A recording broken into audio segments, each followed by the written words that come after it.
Hello and welcome to the Paul Green Comedy PaulCast for June 29th, 2024, episode 213. Stand-up comedian, actor, and improviser Paul Green, sharing my journey as a dreamer and a performer.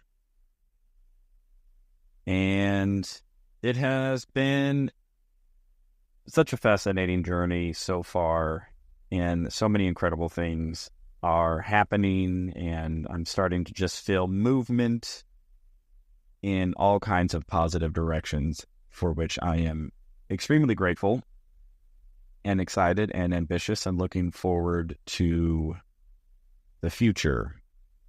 So, yesterday ended up being an interesting day. Initially, I literally had nothing scheduled for the whole freaking day. I didn't have a show scheduled.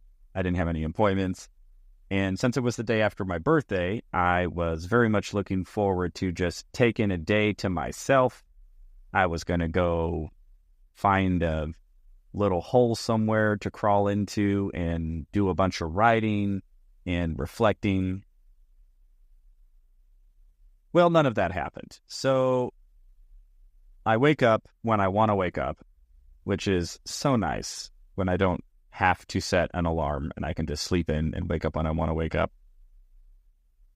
However, I woke up to a handful of emails from a client of mine, and something had happened that required my immediate, consistent attention for almost the entire day. I'm going to keep the details vague, but I pretty much ended up having to work nonstop for about 6 hours straight, diving into the weeds into some software issues.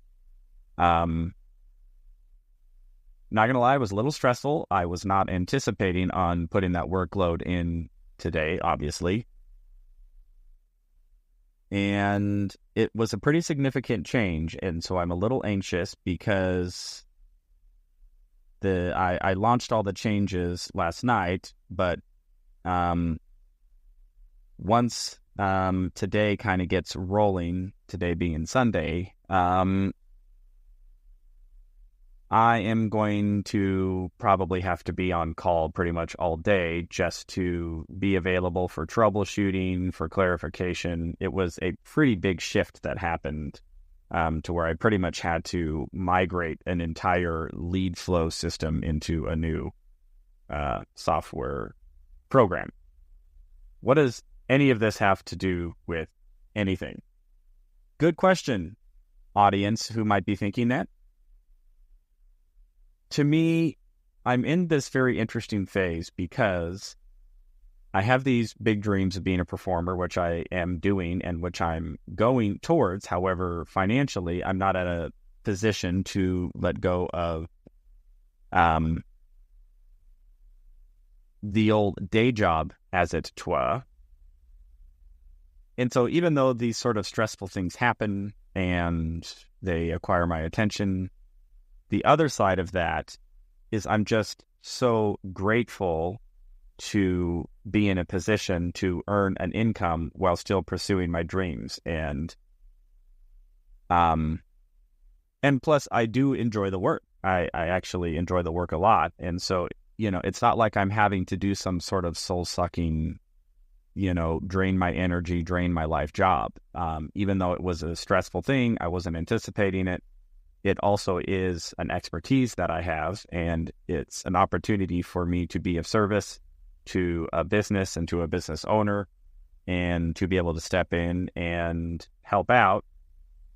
And, even though it was a Saturday, the agreement I have with this owner is, he kind of lets me be flexible, but at the same time, when he needs me, he needs me. And yesterday was definitely one of those situations. So it's a reminder to me that I think for so many of us who have big dreams, but for whatever reason, we aren't some sort of endowed unique prodigy of talent and looks and opportunity and resources to, to just blow up and to be able to have all of our dreams come true in a manner that we are also able to receive the, financial stability from that, which I think is a lot of artists.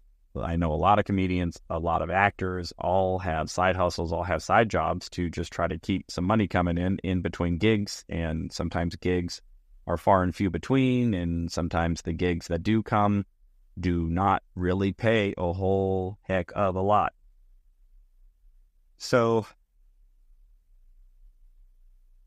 whatever your dream is, there has to be a financial backing to it. Whether that's you win the lottery, whether that you have a trust fund, 6-5 finance, Blue Eyes trust fund, or, you work a job and then you work on your dream in the off hours.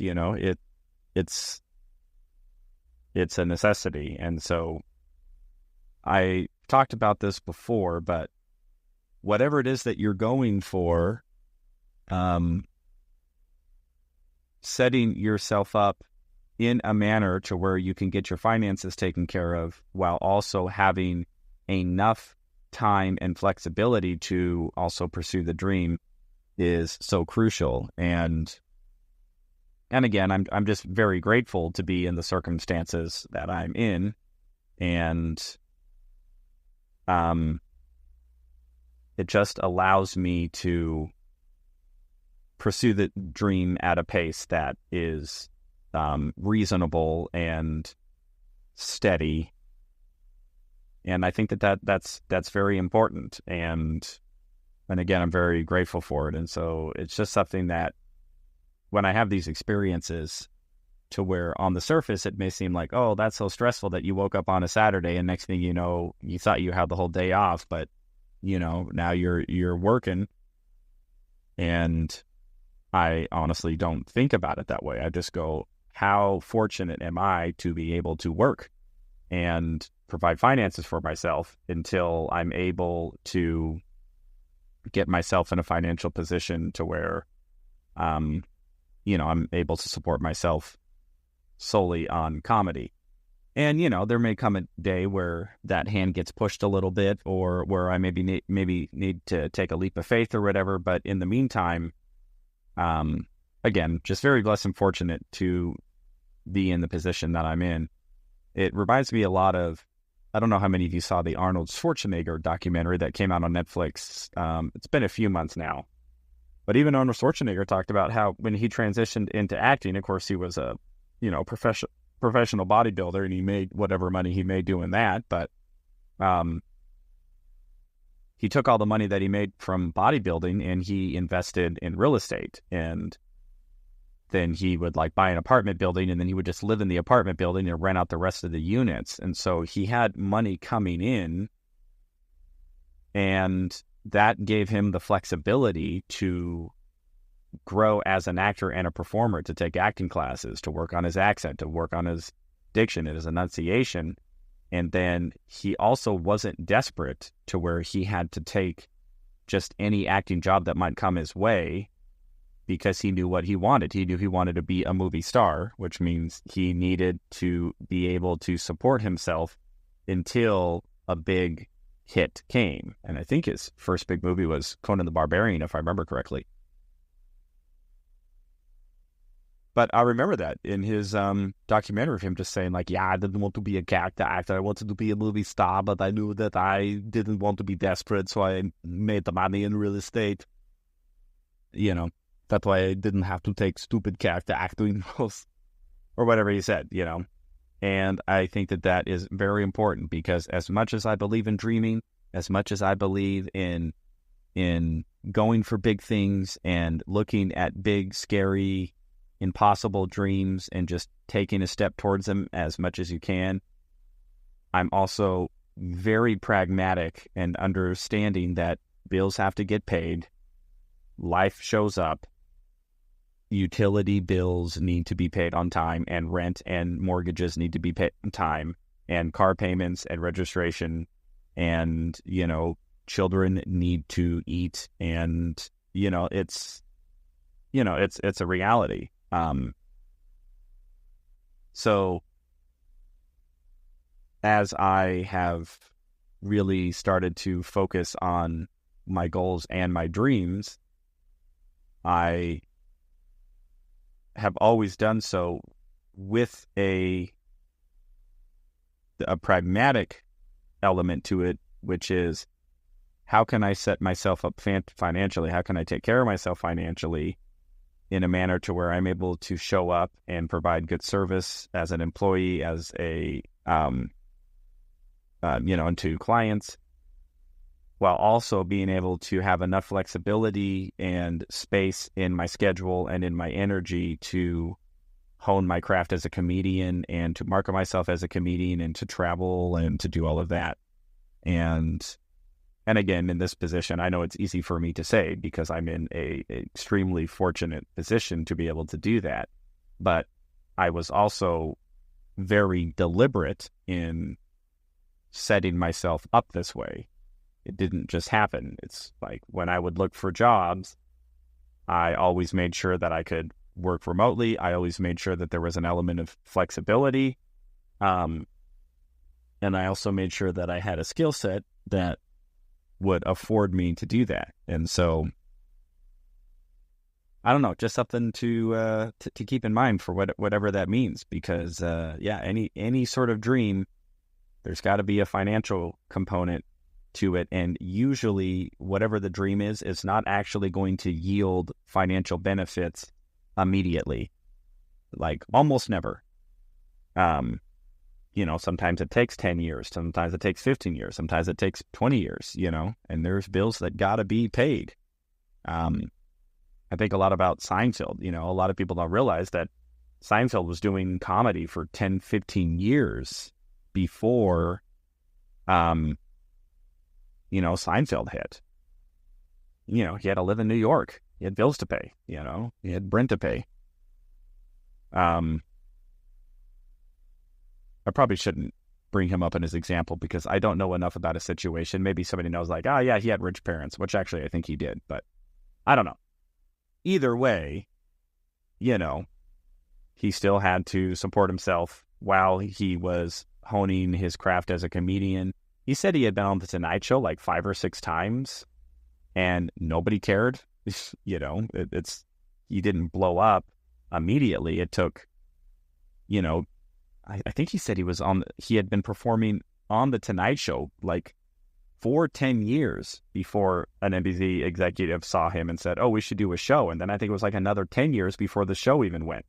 Don't quote me on those timelines specifically, but overall, just what I'm suggesting is that it can take a long time for a dream to develop and come into fruition. And, being able to get through the day to day is always going to be an important element of that. So for whatever that's worth, everybody. So anyway, I spent most of the day helping out a client, and then a buddy of mine invited me over to his house to do a little watch the UFC fight, grab a little pizza. I'm not actually a big UFC fan, but I was just liked being invited out for a guys' night, and he's a good friend of mine. We used to hang out all the time. We used to go to church together, and then we sort of lost touch with each other over years and years and years. And then when I moved back to Arizona, I ended up reaching out to him and we reconnected. And he's one of those friends who, like, we don't talk on a regular basis. I don't see him on a regular basis, but every time we do touch base, it's like, it's as if we had been texting each other every single day for years. It's like there's no gap when we see each other, and it's just great catching up and great seeing him. And he actually came out to my birthday show Thursday night, which meant a lot. Invited me over to the fight last night, hung out for a little bit, and that was really fun. And, it's just a really good night. So very grateful, very grateful. Cool things are happening for me, everybody. I hope cool things are happening to you. And if they are not, I am sending you all kinds of good energy and vibes that, you can find the strength, find the motivation, find the resources, find whatever it is that you need to get out there and pursue what it is that's calling to you and what's in your heart and what's going to bring you some fulfillment and joy and opportunities. So keep at it, everybody. I believe in you. I love you all so much. Thank you for listening to the Paul Green Comedy PaulCast for June 29th, 2024, episode 213. I love you all so much, and I'll talk to you tomorrow.